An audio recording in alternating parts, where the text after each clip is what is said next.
সেইটা। আমি কিছু বলতে চাই না। কিছুক্ষণ পর ফারজানা চলে গেল। আমিও বালিশে মাথা দিয়ে ভাবতেছি আর কতদিন ওর জন্য অপেক্ষা করব। আমি তো আর পারতেছি না। মন চাই ও সারা জীবন আমার কাছে রেখে দেই। ও কি আমাকে ভালোবাসে? ওর মতো একটা সুন্দর মেয়ে আমাকে ভালোবাসবে জীবনও হয়তো না। এইগুলো ভাবতে ভাবতে আমি ঘুমিয়ে পড়লাম। এইভাবে কেটে যায় আরো 3 মাস। একদিন কলেজে এসে নারকেল গাছের কাছে বসে আছি। এর ভিতর ফারজানা আসলো। আবির জানিস, আজকে আমি অনেক খুশি। কেন, তোর কি হয়ে গেছে তাই এত খুশি? আরে হয়নি, হবে। কালকে ছেলে পক্ষ থেকে আমাকে দেখতে এসেছিল। আমাকে দেখে তাদের অনেক পছন্দ হয়, তাই সামনের সপ্তাহেই আমার বিয়ে। এই নে কার্ড। কথাটা শুনে আমার বুকের ভিতরে দুমড়ে মুচড়ে যাইতেছে। তুই আমার সবচেয়ে কাছের বন্ধু, তাই এটা তোকে আগেই বলে দিলাম। ফারজানা এত তাড়াতাড়ি বিয়েটা না করলে হয় না? কি বলিস? সব রেডি করে রাখছে আব্বু, আর আমিও এই বিয়েতে রাজি। আচ্ছা, আমার বাড়িতে একটু কাজ আছে, কালকে না হয়তো তোর সাথে কথা হবে। আমার জন্মদিন কালকে, আর এটা বলে তোকে বোকা বানিয়েছি। কার্ড খুলে দেখি সত্যি সত্যিও জন্মদিন। আমার মুখে আবারও হাসি ফুটে উঠলো। আবির, এবারে আমাকে কি গিফট দিবি? তুই যেটা চাইবি সেটাই পাবি। আমার মন যেটা চায় সেটা কি তুই দিতে পারবি? কি চাই তোর বনে? সেটা তোকে বুঝে নিতে হবে। যদি তুই বুঝে নিতে পারিস তাহলে সেই দিন তোকে একটা জিনিস দিব। কি জিনিস? এখন দে আমাকে। এখন কেন? ওই দিন যদি হেরে যাইস তাহলে আর দিব না। ওকে, দেবার চেষ্টা করব। আমি কোনোদিনও বাজিতে হারি না, সেটা তো তুই ভালো করেই জানিস। দেখা যাবে পারিস কিনা। ওর সাথে আরো কিছুক্ষণ দুষ্টামি করে কলেজের ভিতরে ঢুকে পড়লাম। তারপরে সব ক্লাস শেষ করে বাড়িতে চলে আসলাম। এইভাবে আরো কিছুদিন কেটে গেল। আজ ফারজানার জন্মদিন, তাই ওর জন্য একটা নীল শাড়ি কিনলাম, সাথে 2টো গোলাপ ফুল। ওকে আজ রাতে প্রপোজ করব। রাতের বেলা আমি ওদের বাড়িতে চলে আসি। এসে দেখি সবাই বসে আছে, তাই আমি সবাইকে সালাম দিলাম। তারপরে সামনে চলে আসলাম। কুত্তা, আজকেও লেট করে এসেছিস? আজ তোকে কিছু বললাম না, তার কারণটা হলো আজ আমার জন্মদিন। নাটক না করে তাড়াতাড়ি কেকটা কাটতো, আমার আবার তাড়াতাড়ি বাড়িতে যেতে হবে। কেক কাটার পরে সবাই চলে যাবার পরেও তোর সাথে আমার অনেক কাজ আছে। কি কাজ আছে? কেন, ভুলে গেছিস নাকি? আজকে তুই যেন কি বলবি? এই তো মনে পড়েছে। ফারজানা কেক কাটার পরে সবাইকে খাইয়ে দিল, সাথে আমাকেও। দুজনে একটা চেয়ারে বসে আছি। চল ছাদে যাব। ওর আর আমি ছাদে চলে আসি। দুজনে কথা বলতে আসি। এর ভিতর ফারজানা বলল, কি হলো? আমার গিফট কই? তাড়াতাড়ি আমার গিফট দে। আমি প্যাকেটটা ওর কাছে দিলাম। কি আছে এতে? খুলে তো দেখতে পারিস।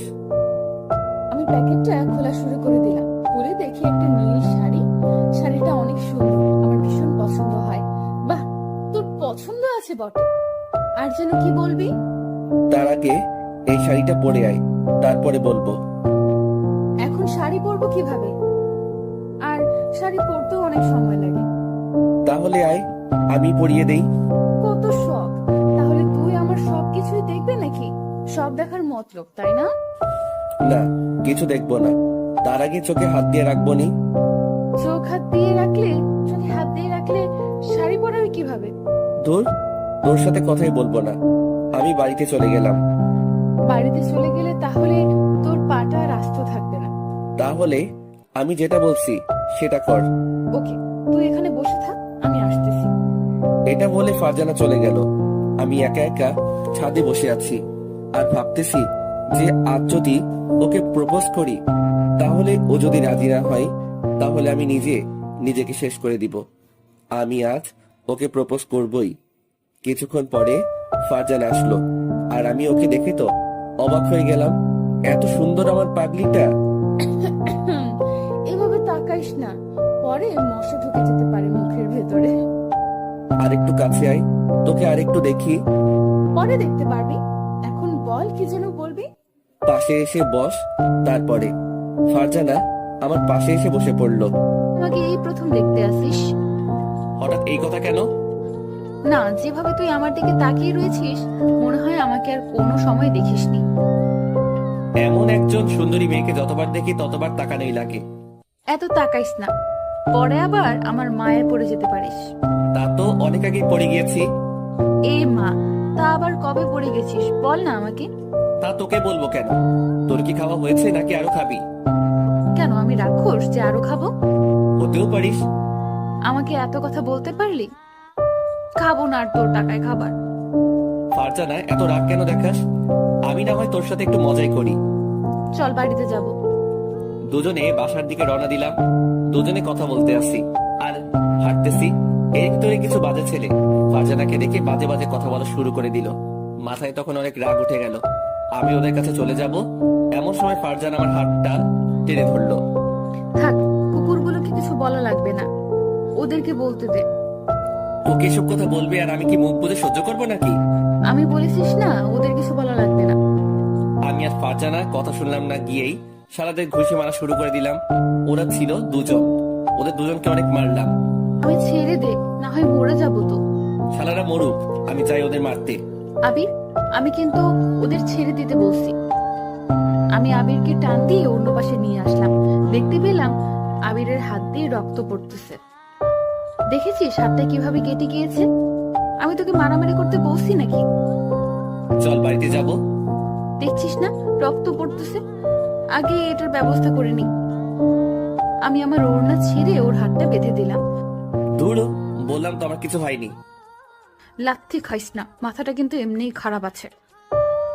দুজনে হাঁটা শুরু করে দিলাম। আবির, এটা বলতো, আমাকে এই ছেলেগুলো খারাপ কথা বলেছে, তাতে তুই এতটা রেগে গেছিস কেন? সেটা তোর জানার প্রয়োজন নেই।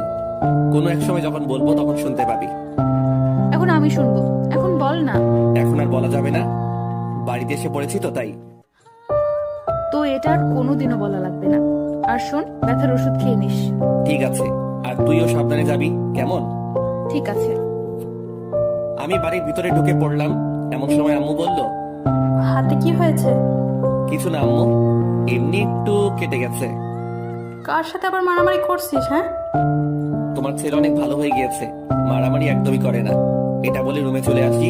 ওখানে থাকলে এখন অনেক কিছু বলা লাগবে। এভাবে 2 মাস কেটে গেল। একদিন আমি অনেক আগে কলেজে চলে আসি, এসে মাঠের সামনে বসে আছি।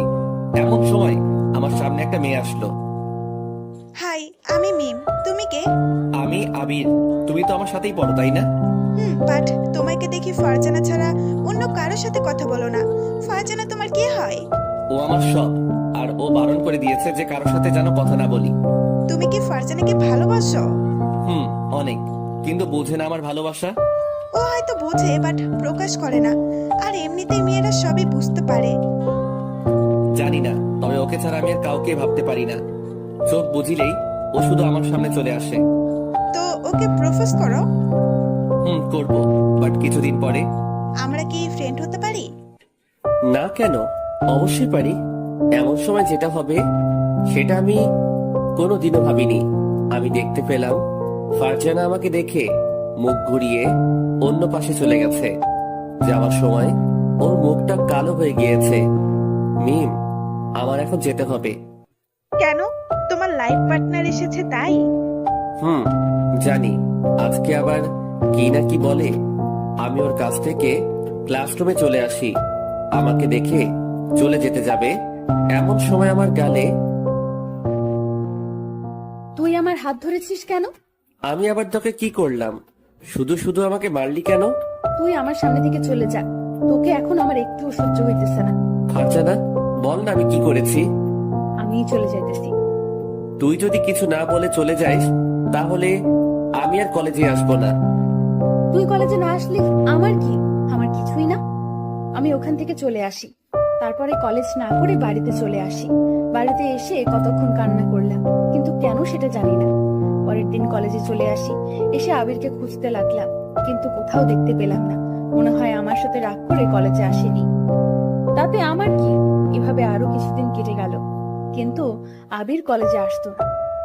ওকে না দেখতে পেলে এখন হয়তো আমি পাগল হয়ে যাব। তাই কলেজ ছুটি হবার পরে ওদের বাড়িতে চলে আসি। আন্টিকে সালাম দিয়ে আবিরের আসি, এসে দেখি আবির শুয়ে আছে। তাই দরজা লাগিয়ে দিলাম। দরজার কাছে তাকিয়ে দেখি ফারজানা। তুই এখানে আসছিস কেন? আর দরজাটা লক করলি কেন? তোকে এখন মনের মতো পিটামো, যাতে বাইরের শব্দ না যায়। আমার তোর সাথে কথা বলার কোনো মন নেই, আর তুইও আমার সাথে আর কথা বলবি না। আমি এসে ওর কলার ধরে শোয়া থেকে উঠিয়ে ফেললাম। ফারজানা, আমার কিন্তু লাগতেছে। এটা তো কিছুই না, কিছুক্ষণ পর তোর মাথা তো চিবিয়ে খাবো, তখন বুঝবি মজা। এতদিন তুই কলেজে আসিসনি কেন? আমি কলেজে না গেলে কারো কিছু না, সবার কাছে আমি তো বড় হয়ে গিয়েছি। আমি আর কলেজে পড়বো না, অন্য কলেজে ভর্তি হব। আবির, রাগ তুলিস না ওকে। আমি কারো রাগ তুলতে চাই না। তুই সেদিন কি মিমির সাথে কথা বলেছিস কেন? তাই তোর সাথে আমি এরকম ব্যবহার করেছি। কেন? আমি কথা বললে তোর কি? তুই যে সময় ছেলেদের সাথে কথা বলিস। আমি কোন ছেলের সাথে কথা বলছি বল?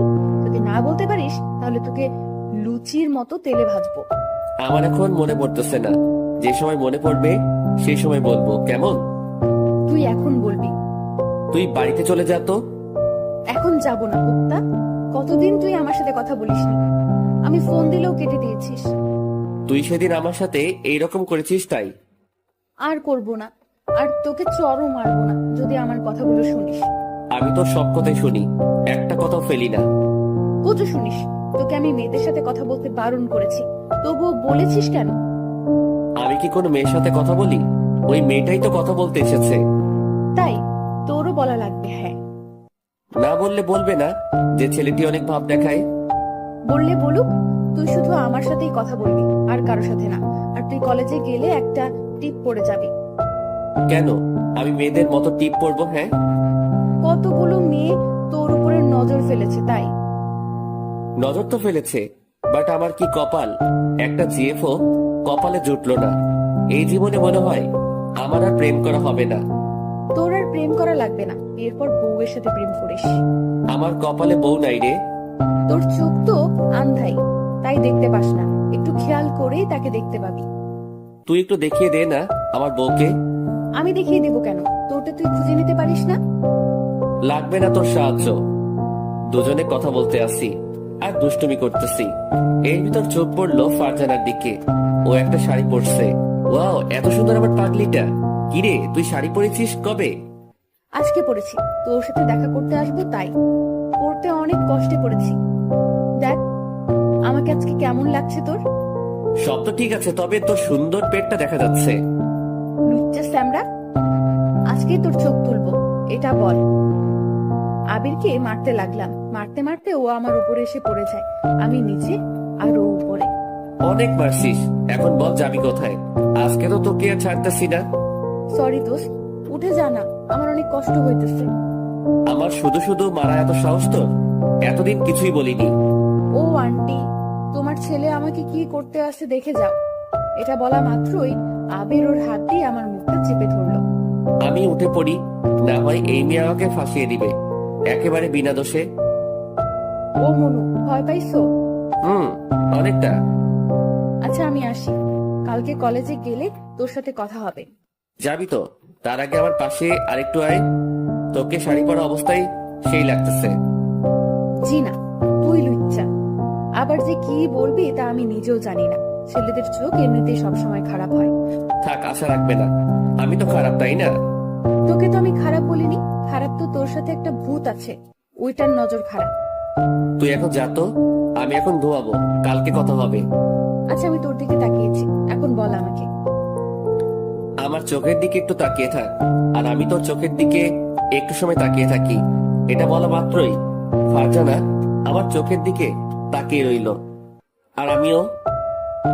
ওই আবিররা, চোখ থেকে তখন পানি পড়ে যাবে, আমি তোর তাকিয়ে থাকতে পারতেছি না। হয়েছে? আমার চোখের দিকে তাকিয়ে কি দেখতে পেলি?